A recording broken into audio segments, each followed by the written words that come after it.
For Louisiana versus all y'all, Jarrett Roser here with a member of the 2025 recruiting class that some folks in Louisiana may already know, and those that don't yet will know pretty soon. Emile Picarella, who just moved to Louisiana from Mississippi. Emile, welcome back, welcome home. I know it's Louisiana is a place that has been near and dear to your heart, even living at Yes, in the neighboring state. How's it going, man? To be settling in Baton Rouge? it's awesome. It really feels like home. Like people are very welcoming here. It's really great. Love how like it looks outside. It's sunny. It feels good. Um, just ready to get things going. Like football season obviously underway. Just working out with the guys. It's just really feeling like a really good group and get into like a really good family. Yeah, you move in at a pretty nice time where the weather hasn't heated up too much yet. It's getting there, but it's been a beautiful couple sunny days for the most part. And we mentioned your familiarity with the state. I met you over at LSU coming to visit one day. You've spent a lot of time in Baton Rouge. You have a lot of good connections with other prospects, and your family ties are all back here. Just Oh kind yeah. of take us through that a little bit. How big a piece of your family this place is. Oh yeah. So really everybody in my family lives in New Orleans and everybody lives in Louisiana. So we'd always come down. That's why it doesn't feel like it's a big change to me. So cuz I've been here a lot. So obviously coming down for LSU games when I was little, watching Zach Mettenberger play, all those people.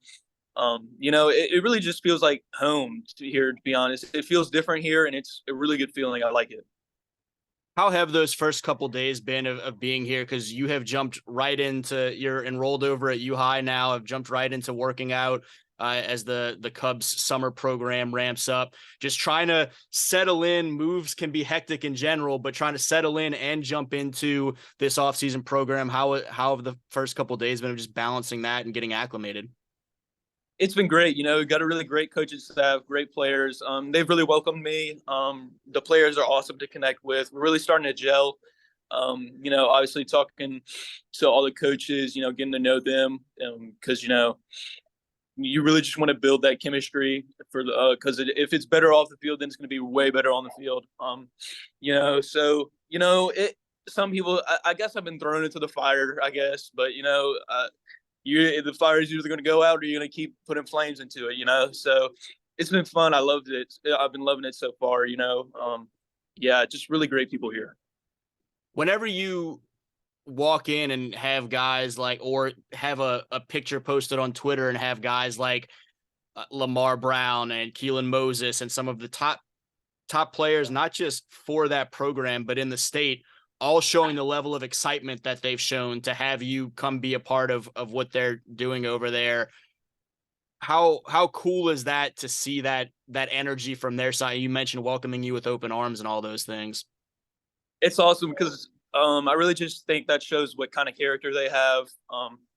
That means they've been raised amazing by their parents.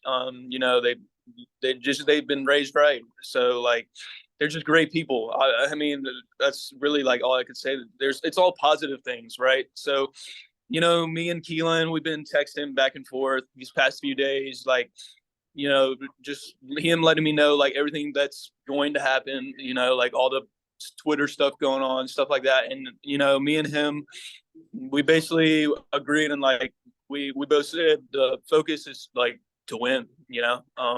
It's the main goal, and trying to just block out all the noise, just be focused and on what the goal is and stuff like that. So it's really awesome to see how excited they are because I'm really just excited as they are.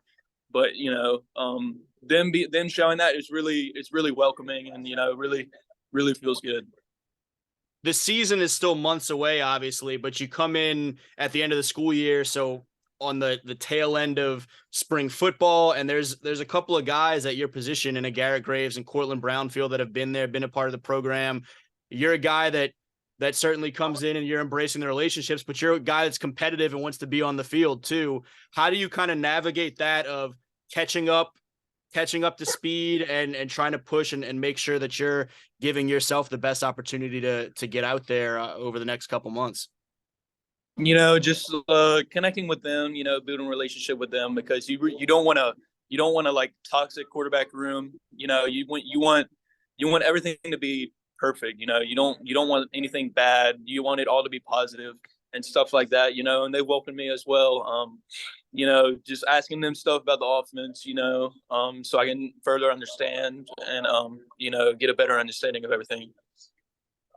For you, from an off-season work standpoint, this time of year, I always ask whether it be quarterback or any young player, what are some focuses for you this offseason, things you're trying to take some next strides in, tweak, tidy up, anything along those lines that you feel like are areas that you can take a next step or show some big progress entering your junior year? What does that work and, those goals, what do those look like? I'd say my goals right now, and further into the season, really build a connection with these guys and, really really make it like a brotherhood, stuff like that. Obviously want to win games, and that's really my main goal, because if we win games, that means everybody's playing well. And that's really that's what you want. You don't want to be selfish. You don't want to be personally playing good, the team's losing. You want, I want everybody to do great. I want Granville, Seth, all them. I want them to be as great as they can be, and that's really my goal is just everybody reaching their potential. Us just winning games, and that's really just the goals I have. What do you feel like you bring to that group in terms of your talent level and playmaking ability, the things that you consider your strong suits, areas of your talent and skill set that you feel like are areas that you're particularly proud of? Very accurate. Don't High completion percentage. I've had 63% completion rate last year. Obviously big plays. If there's a dead play, I'm gonna make something out of it that most people probably can't do. And just being a leader, and obviously experience. I've been playing high school ball since 8th grade, so it's like I feel kind of old, but probably the main thing is experience, because I've seen things happen, people playing different defenses on me and stuff like that. So yeah. Probably not as old as I felt when you mentioned watching Zach Mettenberger as a young kid, uh, but That's a while back. yeah. How's the college stuff going for you? You're a guy that's been out there for a couple years now on the recruiting trail. You've been on LSU's radar from back when you were at St. Joseph, still up in Madison. Who have been some of the schools that you've heard from most consistently of late? Where are some places that you're probably trying to get to on this camp circuit over the next few weeks? So obviously the in-state schools for Mississippi, Ole Miss, Mississippi State, those schools. Tennessee and Georgia have been talking to me a lot. They wanted to come see me throw, stuff like that. Definitely gonna go camp there. I Obviously LSU, Florida State, Houston. I'm talking to the Louisville coach later today. So we'll see where that goes. Really just a lot of SEC schools, some Pac-12, stuff like that. And maybe as important a question as any, you're over at George's right now under the overpass. What have been the first few meals since being back in Louisiana? Where have been some places y'all have had a chance to hit? What are some places you're looking forward to hitting moving forward? Obviously, what was the taco place that we went to? Something tacos. Oh man, was it government taco up on Government? No, it was that I had it. I just had it in my head. Some I can't remember it. By It was, LSU? Torchy's? yeah, Torchy's tacos. Yeah. Torchy's. That was good. I'm gonna have gumbo. I had some shrimp and what else? Crab. The crab was pretty good. I liked crab. Hopefully I get some jambalaya later on. That's my favorite food from down here. So yeah, they don't really make that in Mississippi. So Oh, interesting. I would have thought y'all had most of the stuff, or maybe the southern part of the state has most of the stuff we have down here. Yeah, I mean they have like most of the seafood, but not like boudin balls, stuff like that. Like jambalaya, they don't have that. So, and if they do, it's definitely not as good. So, Nice. Well, yeah, man. Make sure you catch up to speed on all the food stuff while you're catching up to speed on everything over there with the Cubs. And appreciate you taking a few minutes while y'all wait on the food to hit the table. And looking forward to seeing you soon. yes, sir. Can't wait. You got it. He's Emile Picarella, new U High 2025 quarterback, moving over to Louisiana from his time up at St. Joseph's in Mississippi, but a place he is already quite familiar with here in Baton Rouge. And for Louisiana versus all y'all, Jarrett Roser.